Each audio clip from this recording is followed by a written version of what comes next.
ஸ்ரீவில்லிபுத்தூர் ஆண்டாளுடைய பெருமைகளை உணர்வதோ பேசுவதோ கூட நம்மை போன்ற பாமரர்களுக்கு எளிதாக சாத்தியப்படுமா? பெரியாழ்வாரால கண்டெடுக்கப்பட்ட ரத்தினம் ஆண்டாள் நாச்சியார். இறைவனால பிரசாதமாக வழங்கப்பட்ட திருக்குழந்தை என்று தோன்றியதாலோ என்னவோ, பெரியாழ்வார் தன் உள்ளத்துல பெருக்கெடுத்தோடும் பக்திய ஆண்டாளுக்கும் போதித்து வளர்த்தார். நாள்தோறும் பெருமாளுக்கு வாசனை மலர்கள் பறிச்சு அதை மாலையாக கோத்து பெருமாளுக்கு சமர்ப்பிப்பதை அன்பு சேவையாக செய்து வந்தார் பெரியாழ்வார். ஒரு திருநாளில நந்தவனத்துக்கு சென்றபோது துளசி செடியில கைக்குழந்தையாக பூமாதேவி அவதரித்திருந்தார். பெருமாளிடம் பக்தி பண்ணி அவரை அடையும் நல்வழிய உலகத்தாருக்கெல்லாம் உணர்த்தும் பொருட்டு பிராட்டியாரே அவதரித்திருந்தார். ஆடி பூரத்தன்னைக்கு சின்னஞ்சிறு குழந்தையாக துளசி செடி அடியில கண்டெடுக்கப்பட்ட குழந்தைய இறைவன் தனக்கு அளித்த வரமாக கருதினார் பெரியாழ்வார். பூங்குழந்தைய கோதை என்று பெயரிட்டு சீராட்டி வளர்த்தார். பாலோடவும் தேனோடவும் தினமும் உண்ணும் அமுதோடவும் கூட ஸ்ரீஹரியின் நாமத்தை சேர்த்து ஊட்டினார்.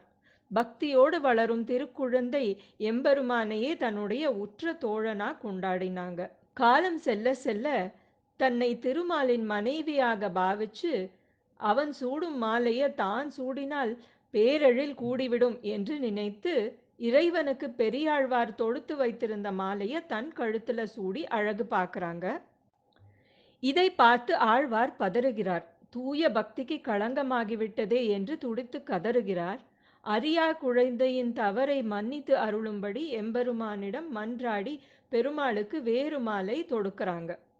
அந்த மாலையை இறைவன் ஏற்றுக்கொள்ளல, தவறு நேர்ந்துட்டதால பெருமாள் தனது மாலையை ஏற்கல என்று வருந்துகிறார் பெரியாழ்வார். கோதையின் காதலை ஏற்ற கண்ணன் என்ன செய்தான் என்றால், ஆண்டாள் சூடிய மாலையை தவிர வேறு மாலை தனக்கு வேண்டாம் என்று பெரியாழ்வார் கனவுல வந்து தன் மனதை உரைக்கிறார். அறியா பெண்ணுடைய எளிய பக்திக்கு இறைவன் இறங்கியதை எண்ணி எண்ணி நெகிழ்ந்து போகிறார் பெரியாழ்வார். முதலில் அவள் மாலை சூடி பின்னர் இறைவனுக்கு மாலையை சூட்டியதால அன்று முதல் சூடி கொடுத்த சுடற்கொடி என்ற பெயர் வழங்கலாயிற்று. ஆண்டவனையே ஆண்டு விட்டதால ஆண்டாள் என்ற பெயரும் நிலைத்தது. உண்மைதானே? பூதேவியான ஆண்டாளின் பிறப்புரிமை அல்லவா பரந்தாமன். மார்கழி மாதத்துல பாவை நோன்பிருந்து திருப்பாவை பாடுறாங்க.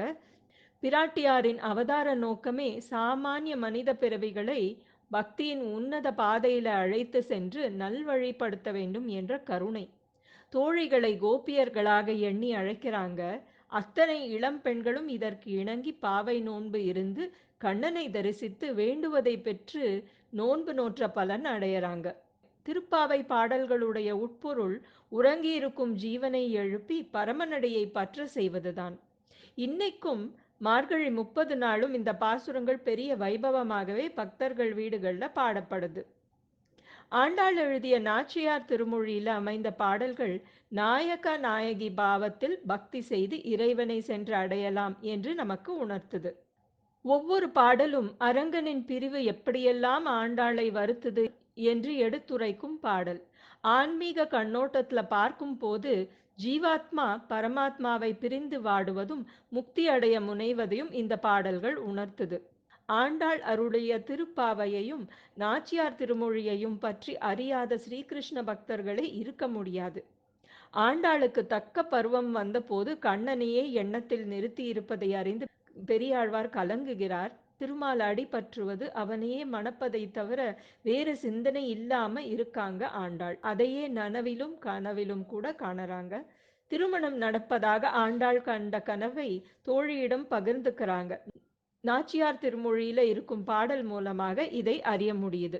வாரணம் 1000 சூழ வலம் செய்து நாரணன் நம்பி நடக்கின்றான் என்று எதிர் பூரணப் பொற்குடம் வைத்து புறமெங்கும் தோரணம் நாட்ட கனாக்கண்டேன் தோழி நான் மத்தளம் கொட்ட வரிசங்கம் நின்றூத முத்துடை தாமனிரை தாழ்ந்த பந்தர் கீழ் மைத்துனன் நம்பி மதுசூதனன் வந்தென்னை கைத்தலம் பற்ற கனாக்கண்டேன் தோழி நான் என்று உரைக்கிறாள். 1000 யானைகள் சூழ கம்பீரமாக நடந்து வருகிறான் நாராயணன்.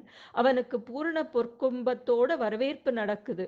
நாலாப்புறமும் தோரணம் கட்டி விழாக்கோலம் பூண்டிருந்த திருமண கூடத்துல மத்தளமும் மங்கள சங்கும் முழங்க அலங்கரிக்கப்பட்ட முத்து பந்தலின் கீழே மதுசூதனன் அவள் கைப்பற்றி திருமணம் செய்து தன்னுடையவளாக்கி கொண்டதாக கனவு காணறாங்க.